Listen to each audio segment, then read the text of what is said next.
질문자가요. 직접 본인이 질문을 읽겠다고 하셨거든요. 그래요? 네. 어디 계시죠?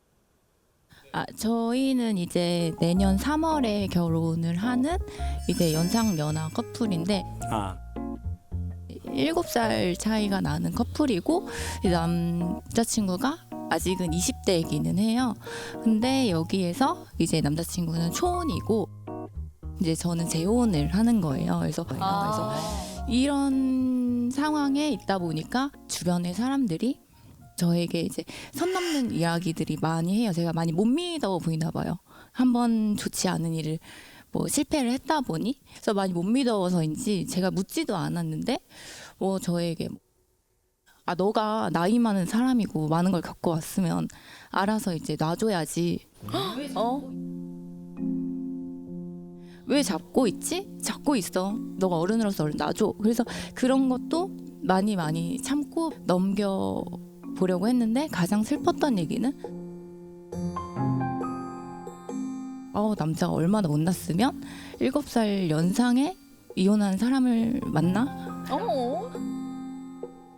그러다 보니까 그게 가장 속상했어요. 저는 나 때문에 가장 누구보다 열심히 사는 사람이 그렇게 누군가에게 비춰진다는 게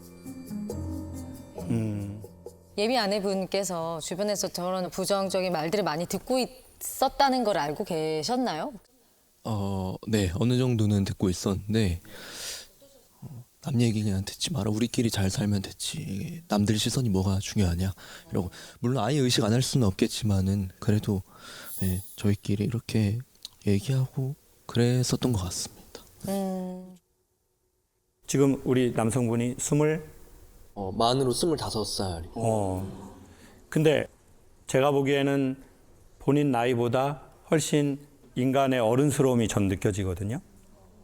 어떤 일 혹시 하셔요? 그 암호화폐 트레이딩을 하고 있습니다. 네. 암호? 네, 암호화폐 비트코인 트레이딩을 하고 있어요. 현재 어디에 들어가셨는지 혹시 여쭤봐도 될까요? 아니, 왜냐면, 직업 좀 여쭤보려고. 이니셜로 어떻게 시작하는지. D로 시작합니까? B로 시작합니까? 아니 죄송합니다. 그건 아니고 네. 번호 저 줄 수 있어요? 네.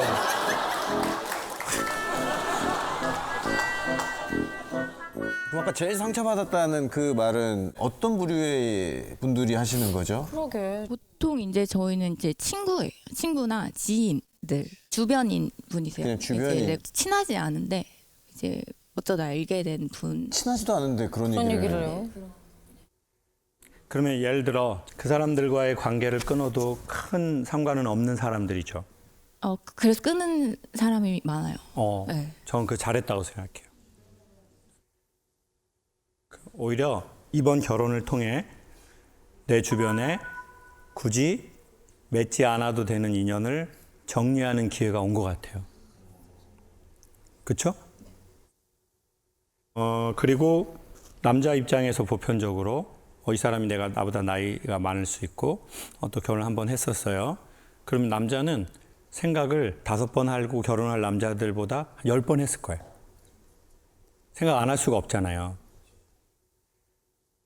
얼마나 괜찮은 사람이면 했겠어요.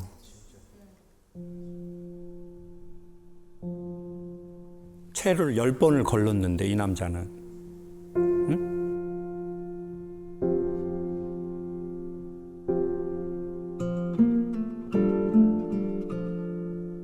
자기가 결혼을 이 사람 안타까워서 하고 그러는 게 아니잖아요. 자기 인생이 달린 건데. 그러니까 자부심을 가져도 돼요.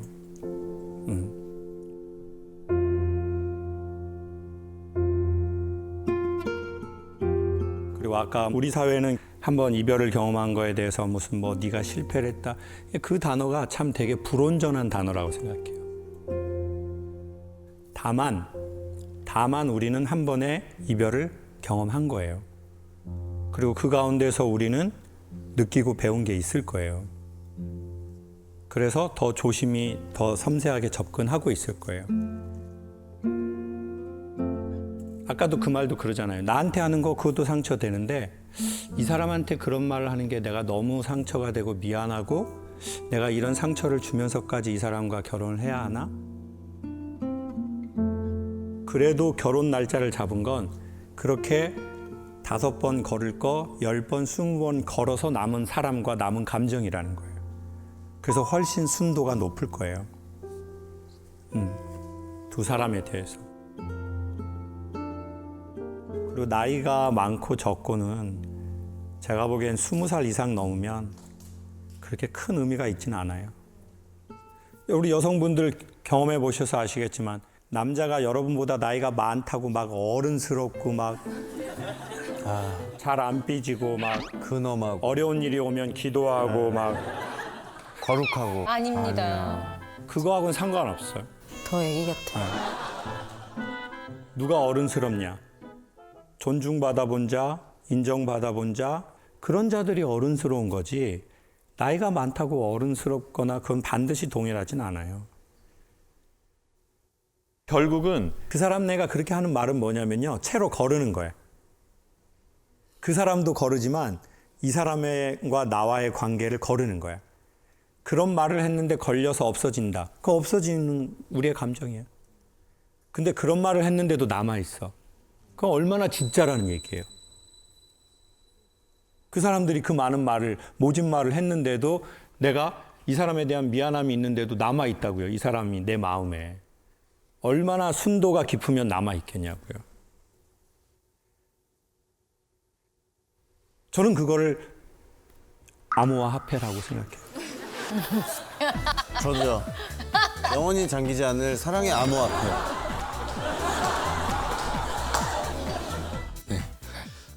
여보, 우리가 항상 주위에서 나쁜 얘기들만 그렇게 좀 들어왔고 안 좋은 꼬리표들이 좀 붙어 있다고 생각을 할 수가 있는데 사실 남들이 우리한테 얘기하는 것보다는 우리가 우리끼리 잘 붙어서 몇십 년간 생활해야 되는 거니까 결혼은 그런 얘기 의식하지 않았으면 정말 좋겠어.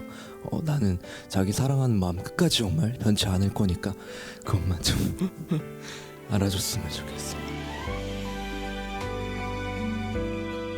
사랑해.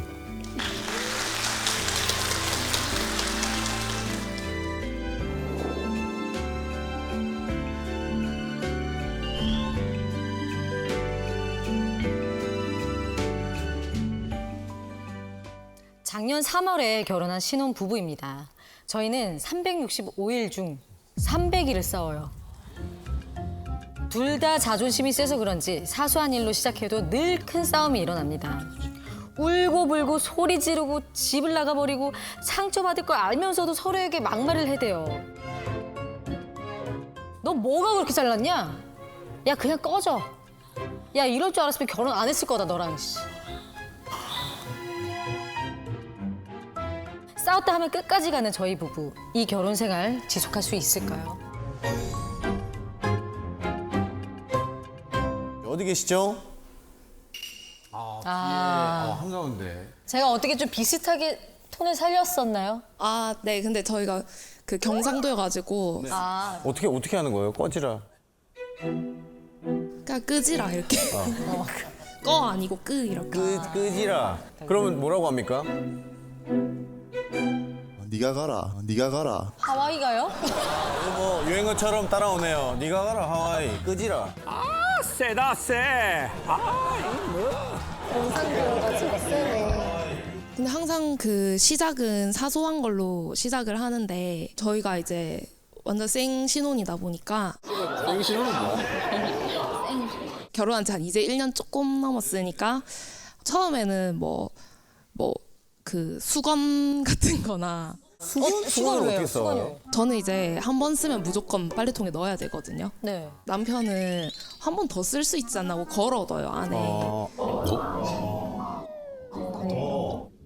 그게 이제 화장실 안에 있으면 좀 꿉꿉해지고 냄새 안 좋고 또 자기 한 번 더 쓰겠다고 식탁 의자 같은 데 슬쩍 널어둘 때가 있거든요. 그런 수건들이 널려 있는 모습이 싫기도 하고 그런 걸로도 싸우고.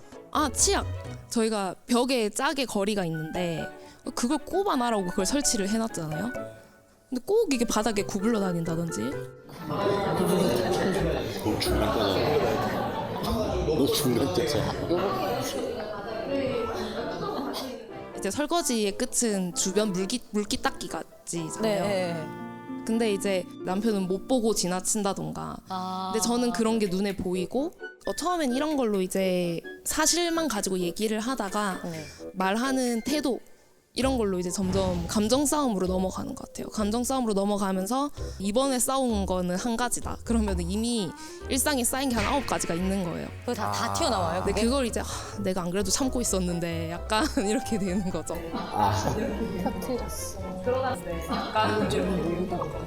그러다가 이제 저는 이제 외동으로 혼자 자라가지고 좀 저의 그 바운더리가 중요해요. 그래서 이게 넘어오는 게 싫더라고요. 수건을 쓰려면 한 개를 쓰고 빨던 말든 상관없으니까 알아서 해라.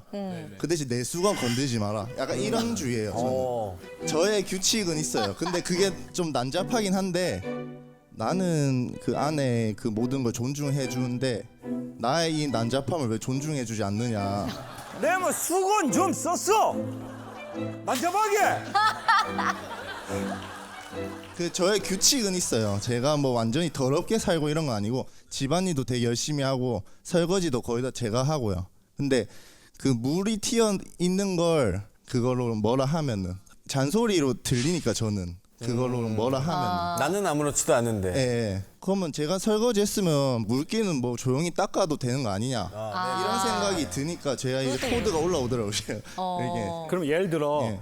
우리 남성분이 난잡하게 설거지를 했어요. 예. 근데 그걸 만약에 아내분이 여보 나 이거 한 김에 조금만 다음에는 좀 해줘요. 이렇게 말하면 어떨 것 같아요? 그러면 그 당연히 다 닦죠 거기는. 예. 근데 물기 안 보이나 이러면은 물기 안 눈깔이야. 눈깔이 달렸으면 물기 좀 봐라. 그래서 근데 그러면은 좀 그 말투에서 좀 기분이 나쁜 거죠? 예 그렇죠.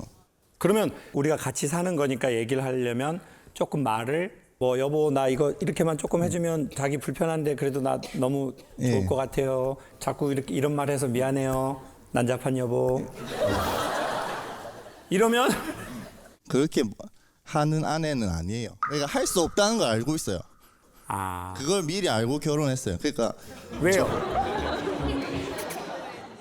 사랑하는데 사랑하니까 근데 이 정도로 싸울 줄은 몰랐죠 당연히. 대신 싸움이 이렇게까지 셀 줄은 몰랐어요? 그건 몰랐죠 당연히. 일부 잠깐 잘못 생각한 거 있다고 생각합니다. 뭐예요? 약간 제가 처음부터 말을 물기 안 보이나 이렇게 한 거라고 생각을 하는데 초반엔 저도 정말 신혼 환상이 있었기 때문에 남편에게 예쁘게 말하고 그 막 미디어에 보이는 예쁜 신혼부부 그렇죠, 그렇죠. 그런 환상이 좀 있었습니다. 그래서 처음에 물기를 봤을 때 모르겠지만 제가 몰래 많이 닦았어요. 몰래 많이 닦고 처음에는 닦다가 어느 날 이제 평생 닦고 있을 순 없으니까 평생 몰래 할 수는 없으니까. 차근차근 얘기를 했어요. 설거지의 끝이 왜 물기 닦기인지 알아 이러면서 이제 괜찮게 얘기했네. 근데 이제 그래 하고 안 닦았어요. 그래가지고 그게 한 그래 번이 하고 안 되고. 닦다 보니까 저도 이제 물기 안 보이나 이렇게 되는 거죠. 네, 그렇게 이 빌드업이 빌드업이 있었구나. 아니 집안일 말고는 다른 일로는 안 싸우세요? 제가 노는 거를 많이 좋아하는 편인데 전 처음에 결혼했을 때 좀 개이득이라고 생각을 했던 게 네. 제가 결혼 전에 부모님이랑 살았는데 밤늦게까지 노는 게 돌아다니지. 굉장히 눈치가 보였어요. 근데 이제 결혼을 하고 이제 나왔잖아요. 신혼집이 마침 주변에 친구들이 엄청 많이 사는 위치고 크루들이 있는 곳으로 갔구나. 이제 늦게 다닌다고 이제 뭐라 하실 부모님도 안 계시고 봉인 해제다. 아싸. 그건 저만의 생각이었고 남편은 결혼까지 했는데 이제 유부녀인데 정신을 차리고 살아야 되는데 와이프가 자꾸 밤늦게까지 놀고 이러니까 이제 그런 게 별로였던 거죠. 몇 시까지? 몇 시? 새벽 3시, 4시, 새벽 3시, 4시. 남편 쪽으로. 저는 이제 서로의 그런 바운더리를 존중해주기 때문에 상관없어요. 근데 다음날 제가 출근할 때는 새벽에 좀 와주지 마라. 내가 잠에서 깨고 그러면 또 못 자니까. 그럴 거면 자고 아침에 와라 이랬는데 아침 7시에 들어오더라고요.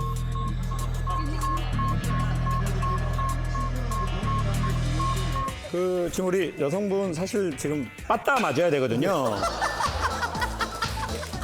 지금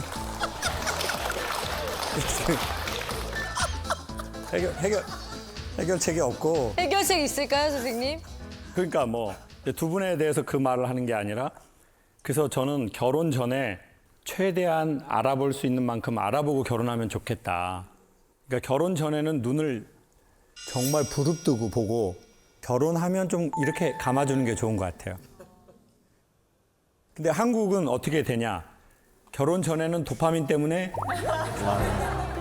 안 보이지. 이렇게 안 보여. 보다가 결혼하고 나서는 약간 이렇게 보는 느낌인 거죠. 사실 이게 바뀌었으면 좋겠는데. 아, 근데 쉽지 않아요. 그리고 부부는 언어의 궁합이 중요한 것 같거든요. 언어의 궁합이 중요하다는 건 말을 어떻게 하느냐가 아니라 생활 패턴이 어떻고 행동 패턴이 어떻고 반응 패턴이 어떤가. 내가 이런 얘기를 했을 때 수용성이 있나. 그리고 기분이 나빴을 때 말투가 어떤가. 뭐 이런 너무 일상적인 거잖아요. 이런 걸 최대한 많이 경험해 보고 결혼을 진행하면 어떨까. 그리고 또 하나는 누가 연합을 잘하냐면 전 딱 두 가지라고 생각하는데, 첫 번째는 홀로서기 한 사람. 두 번째, 자기 안에 여유의 공간을 좀 갖고 있는 사람. 그러니까 한복 같은 사람이 있고 양복 같은 사람이 있대요. 양복은 입체적인 옷이래요. 양복은 여기 이렇게 입체적이잖아요. 근데 한복은 평면의 옷이래요. 한복은 도포자락 같은 거 펼치면 거의 평면이거든요. 그래서 한복은 입는 거라고 안 하고 두르는 거라고 한대요. 이렇게 두르잖아요. 두루마기. 아, 그래서 두루마기구나. 그러니까 살이 어느 정도 쪄도 평면이니까 얘가 여분이 있어요. 근데 양복은 입체니까 내가 여기서 쪄버리잖아요. 그러면은 불편한 거예요. 즉 결혼도 사람과 옷 같은 느낌인데, 이 사람 좀 변했어. 사실은 근데 이 사람 변한 게 아니라 원래 그 사람이었거든요. 남자도 원래 그 남자였어. 그때 도파민 나올 때 잠깐 막 게임하고 놀아준 거예요. 그냥 막 미쳐가지고. 근데 이제 도파민 안 나오니까 아우 힘들어. 나도 좀 고요하게 충전했으면 좋겠어. 그러면 여자 입장에서 이 남자 지금 변한 거잖아요. 근데 내가 평면적인 옷이야. 이 남자 이렇게 감쌀 수 있다는 거죠. 그리고 양복도 보면은요, 안에 시접이라는 게 있어요. 겹쳐가지고 박음질 해놓은 거. 그래서 내가 좀 살찌면 어떻게 하면 돼요, 이거? 이거 뜯어서 늘리면 돼요. 그래서 정답의 문제가 아니라 우리가 서로의 얘기를 들으면서 각자 자기를 거울 앞에서 한번 보면 좋겠습니다. 나는 어떻게 살아왔는지, 내 마음에 시접은 있는지, 나는 너무 입체적인 사람인지, 뭔가를 좀 두를 만한 사람인지.